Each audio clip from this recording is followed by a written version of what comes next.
Welcome back to She Means Business. Annalie Howling is a globally recognized trauma specialist, high performance coach, and author of Unapologetic. For over 2 decades, she's guided Hollywood actors, elite athletes, corporate leaders, and special forces through heartbreak, betrayal, grief, and the quiet shame that sits beneath success.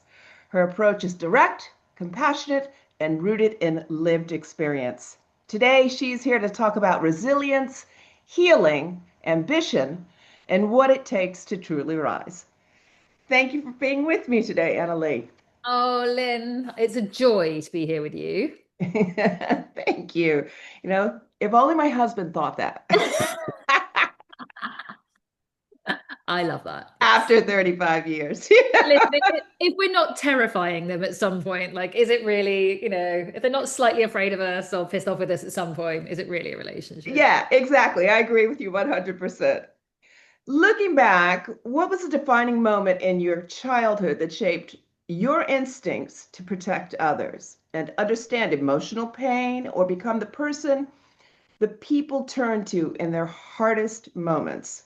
Oh, that's an amazing question. The image vision event that comes into my mind is I had a very violent childhood, unfortunately, and that my father was very violent. My mother colluded with my father, so I was always very unsafe. Like both of my parents, if you like, made me the enemy, and so I didn't have a safe person in my family of origin growing up. And the image that just went straight into my mind was family holiday in Spain. I was born early 80s. This is late 80s. And my father punched me in the face in a restaurant. And my mother, who is also a hypochondriac, was back at the hotel room. And I can remember sort of looking around and seeing people like in the different languages kind of giving advice on how to stop a nosebleed, because apparently that's what had happened to me. And for years, all I could see was the wedding ring on my father's fist going towards my eyes. I would revisit it times and times a day. And I knew in that moment, I was younger than my daughter is now, must have been about 7 years old. And we got back to the apartment, and I could see my parents look to one another like, oh God, you've gone a bit far this time. That's like a bit too far. There's me waiting, like, my mum's going to say something, like, someone's going to, or they'll say sorry, or I don't know, something. And they just looked at each other and went, well, you did say you'd never had a nosebleed before. A bit like, well, you did say you wanted a puppy for Christmas, because boys at school beginning to go through adolescence, one of the changes can sometimes be having nosebleeds. I think maybe I'd talked about it at some point. And they positioned it as if they'd given me something fantastic that I should have. And I can remember then thinking, I knew so strongly it wasn't right, but I'm 7. I'm in Spain in the 80s. There were no mobiles. I couldn't even have who would I've called even if I could, and but I knew in every part of my being that was wrong. I used to say to myself, I used to be so convinced that I didn't belong to them. I used to be absolutely Mm, so used to wish it was like Matilda is autobiographical for me, Roald Dahl's wow. Matilda. Like genuinely, I used to wish for a nice teacher to just take me away and save me. And I also used to be so convinced that my real parents would turn up and find me, because I couldn't, in my head as a child, I used to think, I can't belong to these people. That's what I used to think, these people. And so, long answer to your question, but that was a very big defining moment that I knew it was so wrong. But if you like, I kind of had to play the game to try and not be sort of hurt again. And these, unfortunately, were my parents. And I was going to have to find a way to get through this. But that was absolutely that I would find ways to try and make sure that I could avoid pain where I could, physical and mental and emotional abuse very often. Um, and I would never, ever be in a position that this could ideally happen to me again, and definitely not with others. How has that shaped the way look at your daughter and, Mm. how you're building her future? And you're a single mother, aren't you? Yeah, yeah. So I mean, Amber gave me family. Like, I don't believe I had a family until I had Amber. Like, she gave me everything. Ambs is like the sun and the moon in the sky at the same time. She really, I'm biased. She's my kid, but for me, that was my first experience of being able to really relax into unconditional love and having that feeling of a family. So, I often say to people, like, I don't miss my parents, because it wasn't like it was a fantastic Mm. relationship. You can only miss things that you had. So with me, I think we all do try and course correct. I think we all do try and not do the things that our parents did. The main thing I do is I tell her when I'm wrong. I get it wrong plenty, right? So I mean, I apologize to her. You know, there's times I'm hormonal. There are times that I'm a bit stressed. There are times that I am trying to Oh, do 3 or 4 jobs and the market is hard and I've got to work in the evenings and you'll know I've got to take a call with the US, which means maybe I'm missing, I've just had to put her into bed and rush off or do a podcast or something like that. And I try and explain to her age appropriately. She's a bit older now. She's 9 going on for 10. So we can have a slightly, more level conversation. But I try and include her in the fact that it's, if something's going on or if I'm maybe a bit stressed out or distance, I try and make sure she never, ever, ever thinks it's to do with her. Like one of the things I say to her is, I believe she's beautiful, she's my kid and everything else, but I try not to value her on things she's doing or how she, anything like that, or like being a good girl or I don't want her to kind of take on a role of trying to take care of me. I always say to her, it's the greatest honor of my life is being your mum. And, it's my job to take care of you. And I love that. And the other thing I always try and say to her is that you're just so easy to love. You're so oh, easy to love exactly as you are because I don't want to. I was always made to feel that no part of me was lovable. And me being myself was so unlovable, in fact, or unacceptable that I was going to be harmed for it and in great pain. So, as I say, I think we probably do tend to go to an extreme when we're trying to course correct. And I know I can be I'm very sensitive by nature. So, but I try and make sure that she always knows that I will accept her, that I love her no matter what. There are sometimes she does some stuff I don't like, and I separate out the of two course. things. I Yeah. separate out the action, the thing she did from who she is and our connection. But she knows that my love for her is never in doubt, never in question. I mean, those early experiences for you, how did they shape your beliefs, your resilience, your boundaries, and help you to stand, in your own power, what it means for you to stand in your own power? So I would say, and apologies, I'm a bit of a sweary Mary, so beat me out if you need to. I would say, to be honest, it was an absolute shit show for the first part because I did believe that I was fundamentally flawed and really Hmm. broken. So how did it shape it? I settled for scraps. I took whatever someone would throw at me because I thought, oh, okay, well, my parents don't like me, literally don't even like me, let alone love me, to the point I'm so appalling that I'm being caused harm in one of these many ways. So friendships, I wouldn't assert myself. I became very good at hiding, a really good chameleon, and again, not in a Machiavelli way. I was so shy.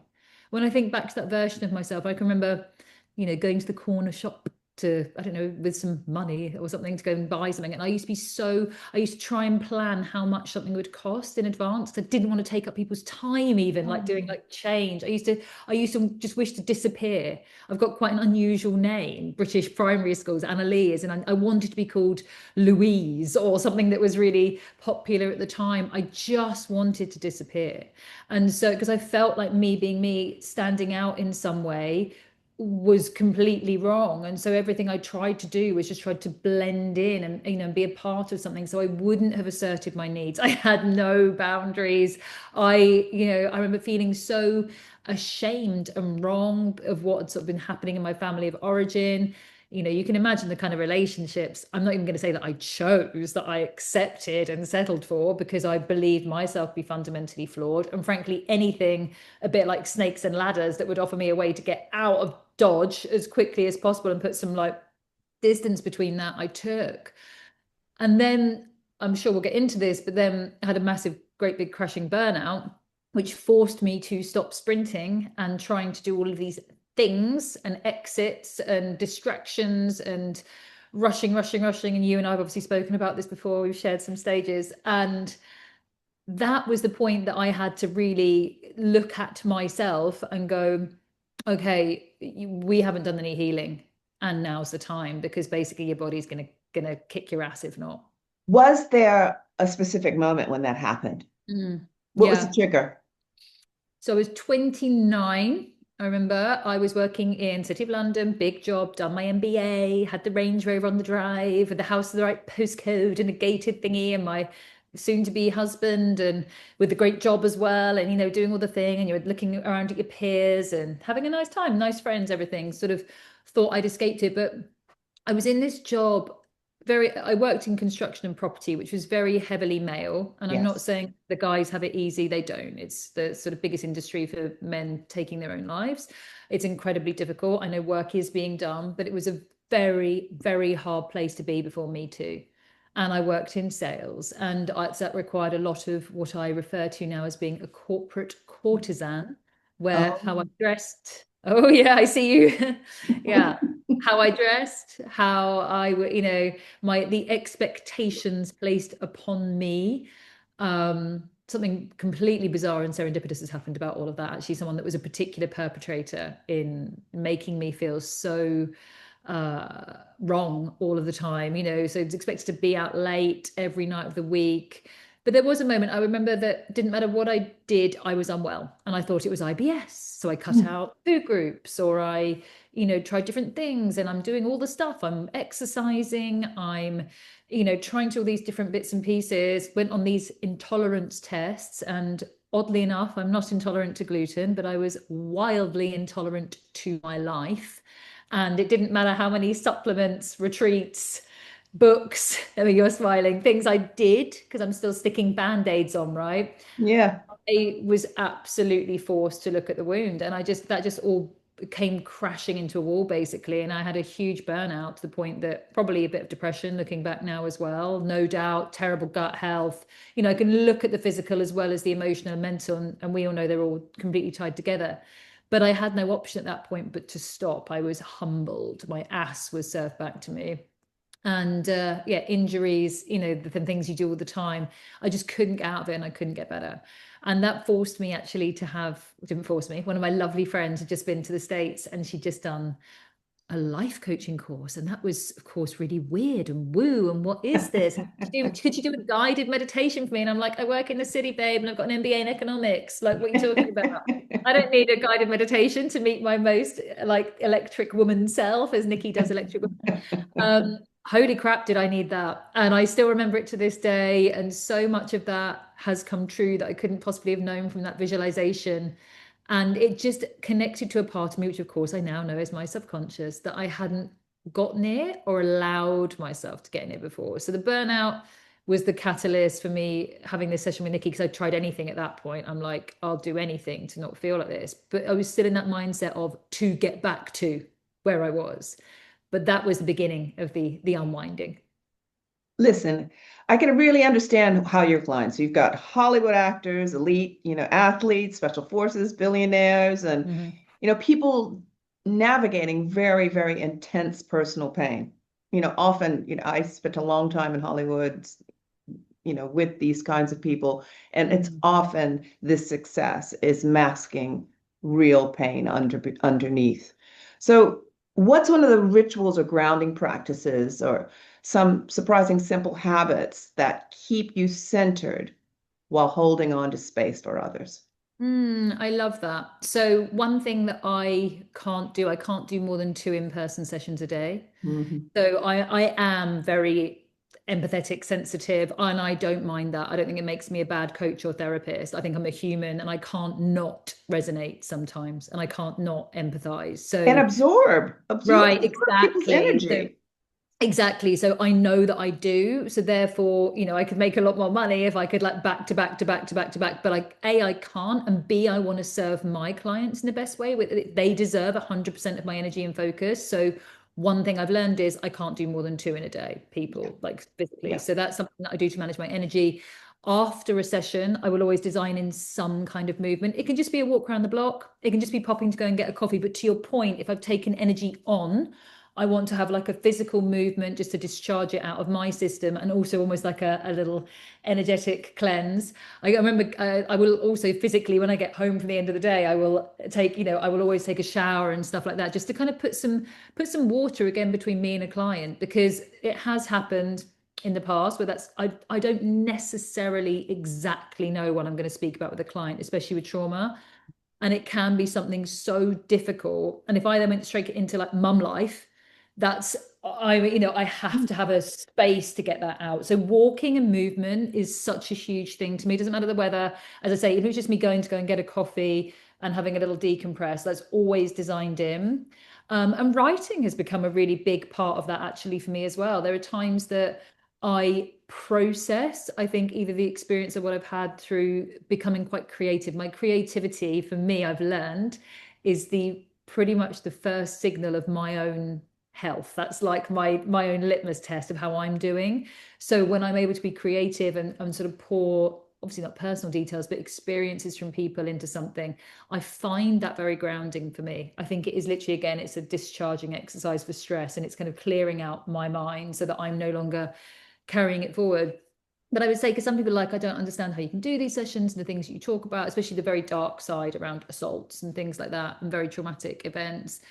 And I'm sure, like yourself, when you're in the session with the client, you are, of course, I'm hearing things, but I'm following the protocol. I'm ensuring that the client's getting the right level of professionalism from me and the session, that I'm, holding that client so safely throughout it that yes, I'm hearing it and yes, I'm there.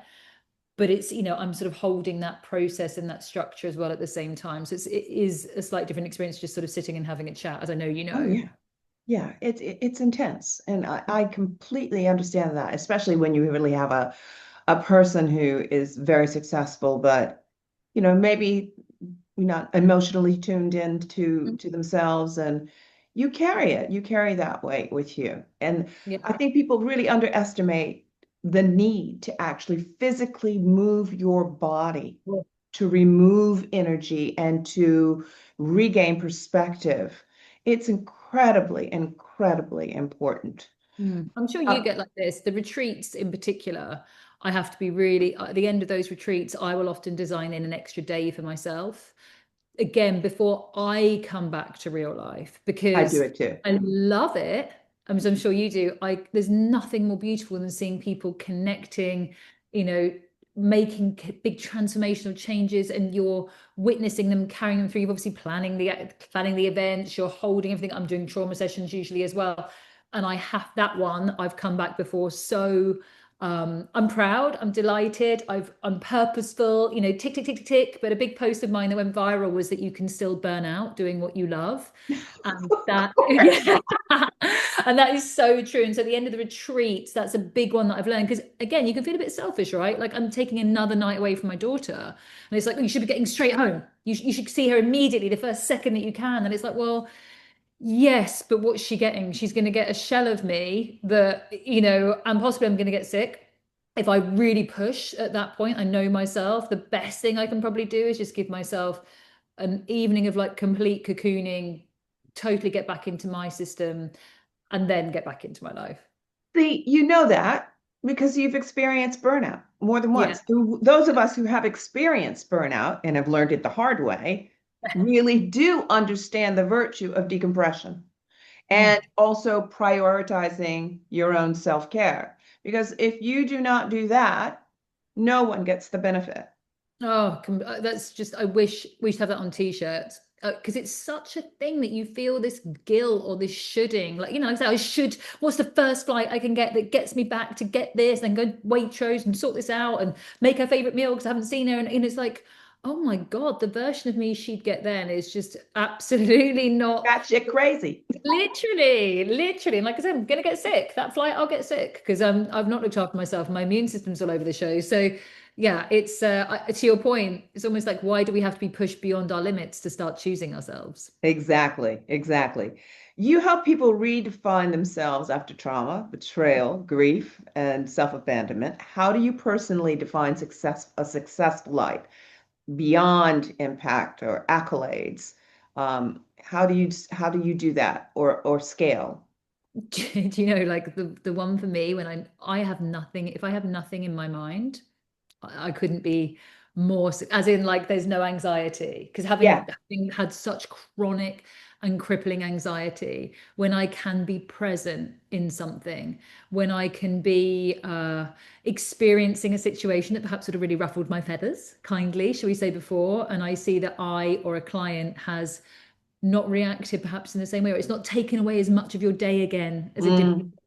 Like that is such a hugely successful thing. I put a post out yesterday and the caption was, I don't want to be impressive. I want to be well rested. And I really do see that now as such a symptom of success. Now, impressive to me is still, I've still got projects that I'm doing. I'm still working on things. And I put in the caption, I'm like, the plot twist is actually the rested me is the most powerful me because I am always ready to go. That accelerator can get dropped at any second because I'm ready. I don't have to get ready to enjoy something or try something, which is what I used to do and most people do because we're just so scattered. So for Yes. me, success is understanding yourself, liking yourself, making choices aligned with what's good for you, knowing that is good for others that you love, and yeah, being able to be present rather than a passenger of your own life. You know what? That just leads me right to my next question. Self-love is really at the heart of healing shame. Mm. So, how does this form of love shape the way you coach, lead, and relate to the people in your life? Oh, thank you. That's a really beautiful question. I was really afraid of love. I don't think I've ever spoken about this. I was really, really, really afraid of love. And I, again, with my sort of armoring or masking, did a really good job of always just keeping people a little bit away. Now, I would love them, but I never wanted them to fully see me because I was Mm. ashamed. So I would always keep a little bit back, like a bit of distance, but also just keep a few pieces back because one, I thought they'd be rejected, and two, I couldn't have coped if someone had hurt me in that way. I thought I was protecting myself. And Amber, as I mentioned, she gave me family, but she also, she says, "Mummy, my heart feels full." And that's something that I don't think I'd ever allowed myself to experience before having her. And then I'm divorced for people listening that don't know me. And, I've been in a relationship with my now boyfriend for nearly 3 years. He's also divorced. We've got kids and, different, but it's a very different relationship. And it's been I had to do an awful lot of work on myself. We are always triggered in relationship, so things come up time and time again. And it's been almost my biggest piece of work to keep myself open, to not close. Don't close yourself off. Don't re-armor. Don't help pull yourself back. He is this incredible man who's also had, hurt in his own life and things like that. And for me to really try and keep myself open and not close off is almost a piece of work that I have to really dedicate myself to. And he's so amazing. And I absolutely would have sabotaged this relationship in the past because it's almost feels too good for me or too good to be true. So this period, if you like, of fully loving and really showing up is still quite new for me. And that is based on me knowing that I'd be devastated if we broke up. I love him with every part of my being. I really do believe he is my soulmate. Uh, but I know if something happened, I have had my own life myself, and I wouldn't necessarily choose that, but I could do it again. And that has given me, still little bits of fear. I'd be lying if I said there wasn't sometimes, but it's given me the courage to kind of go, I'm probably a bit of aging, right? 44, like, ¿por qué no? If it's not going to be now, like, let me have this experience. So, yeah, that is something that I'm really, truly leaning into and allowing myself to have. You deserve it, Annalie. You Thank you. deserve all of it. Thank Just eat it up, girl. you. Let Thank it just you. envelop you. Just Thank you. enjoy that experience of Thank love because it is such a necessary and vital part of a happy life. I And also the agree. challenges that come with it are really necessary too. Yeah, So, I you agree. I know, agree. yeah, you keep loving yourself and you love your man and your family and you deserve Yeah, all of that. thank you. Um, if we audited your calendar or your wallet, your spending habits, what would we learn about you, what you value the most, Oh, both as probably a my woman cat. If you were and going to as a look at coach? my spending habits, she'd be like, God, she loves that cat. Does he really need it? Literally, does he really need a heated cat house because it's got a big pot? That's what you probably go, oh, okay, M&S tuna.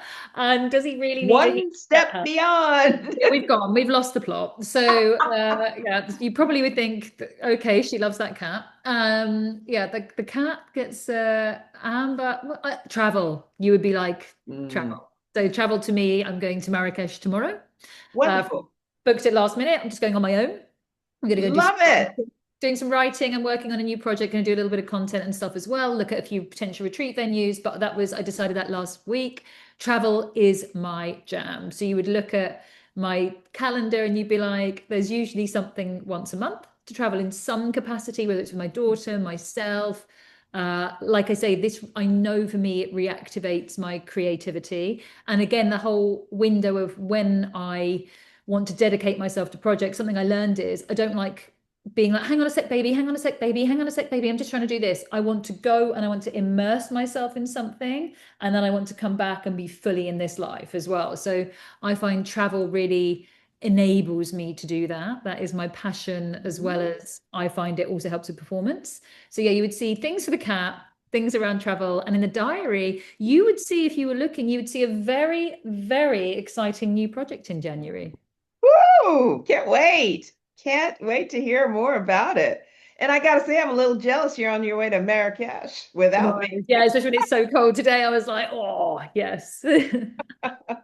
Your work spans corporate boardrooms, special forces, and trauma survivors, obviously. So, how do you build fairness and integrity and emotional safety into the way that you operate? Hmm. I so I was asked by somebody not so long ago. They said, because I've got kind of a profile on social media, so people do know things Kind about of a me. profile, like Yeah, almost 400,000 people follow thanks, you. I thanks, think that's like a major profile. Let's, keep it real. thank you. I appreciate that. Thank you, Lynn. You're such a cheerleader. You're so awesome. And someone was like, because I share a few things about my life and kind of, do you think people working in like therapy or coaching, should they know something about you, or should it be this almost like mysterious kind of enigma? And I was like, it's a Interesting. great question. But I said, look, I feel like my clients come to me because they do know things about my story. And I think it enables them to be more open. I have the most common thing I hear with a client is, I have never told anyone this before. And it's because I saw your video on this. I saw you talk about this. I know you mentioned this. And it's like, if that's me giving them permission, amazing. So I would say, I know that I feel that sometimes people go, well, can you really do both? Can you really be holding this position in sort of coach and therapy and then also sharing parts of your life? But to me, that is my integrity. So you and I have met before, and like if you see me at any point, you see me with my kid, you see me with my boyfriend, you see me on my own having a cocktail in Marrakesh, you see me with a client, I am the same. I am never not the same. And my favorite quote about integrity is that your integrity is what you consistently do. Mm. And so I know my integrity, and like that's how I show up. So I know I'm sort of not like everyone else. So for all of my clients, it doesn't matter if you are the CEO of one of the very, very large, successful places in, that we may all be thinking about, the financial institutions, and they absolutely are. It wouldn't matter to me if you've served. I mean, the veterans matter to me very much. I'm going to correct myself there, because if there are any veterans listening, I never charge a veteran. So that is Mm. my pro bono Good work. karma. All veterans I don't charge, and I That's include lovely. responders there. That is that's my work, my pro bono work. And I have yes, I have celebrities, and I just have beautiful human souls that it's a massive investment for them to come and see me. Everyone gets the same service from me. Like I say, veterans, the ones that get it free, everyone else pays the same. Everyone else comes to see me for the same thing, and I treat them as the person that I see in front of me then and there with what they want. So yeah, I every time I feel so, as I'm sure you do, so honored to be able to be the person perhaps walking them through something that's caused them so much pain and helping them out into the freedom of their life. It's you just from when we first met, I just thought this woman, I mean, honestly, when you walk into a room and you can feel that amazing energy that you carry, and it's open, it's an openness. And actually, a joie de vivre, you do really have that, and it's palpable. And I think people look at you and go, she's telling the truth. She's open. Mm. She's willing to share. And I think that's what people are really drawn to. Thank you for saying that. I really appreciate that. Like, particularly, and again, I'm sure you see this as well. In fact, I know you will in the coaching space. There are some snake oil salesmen, and coaching in particular is regulated, but often clients don't know what to ask for because why would Exactly.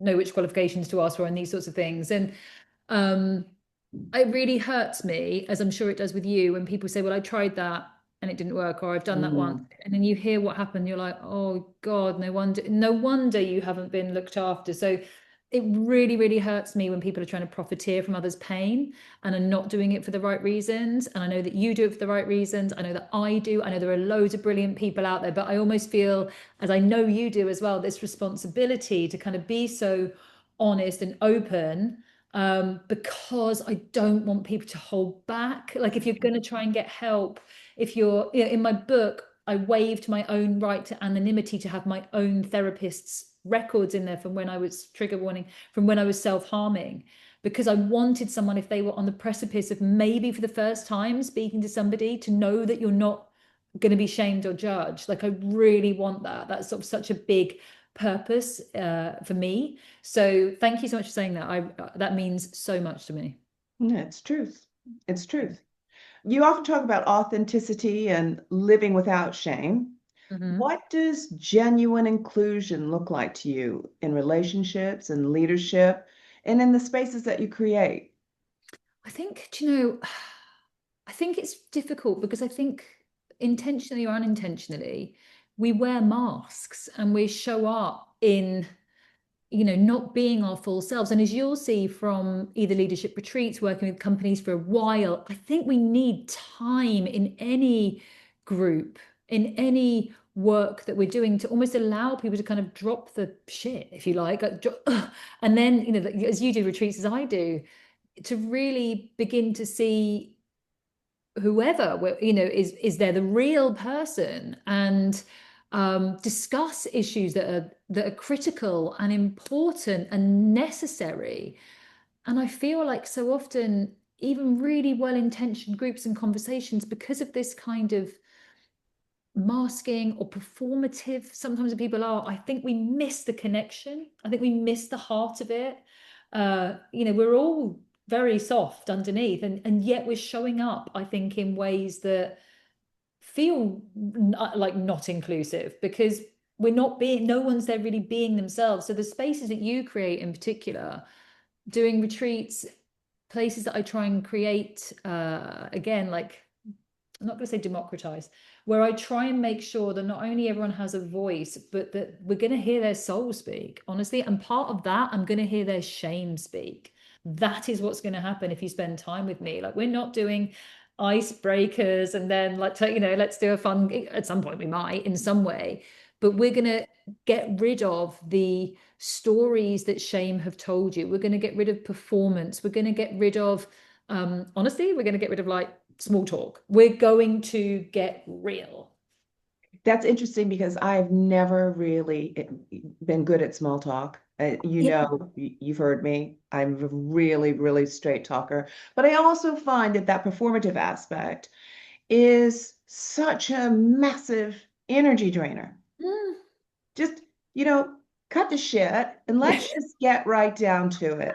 You know, Exactly. Straight to the jugular. Yeah. it's like let's just get right into it. And I know I've, my poor daughter, my God, I love her. She's my heart.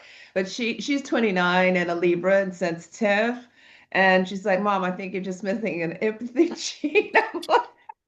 I'm like, no, I'm I'm not missing the empathy gene. I really walk that midline between the emotional intelligence of a woman, which is about nurturing and building relationships, and the emotional intelligence of a man, which is about self-preservation and acquisition. I'm just shoot from the hip.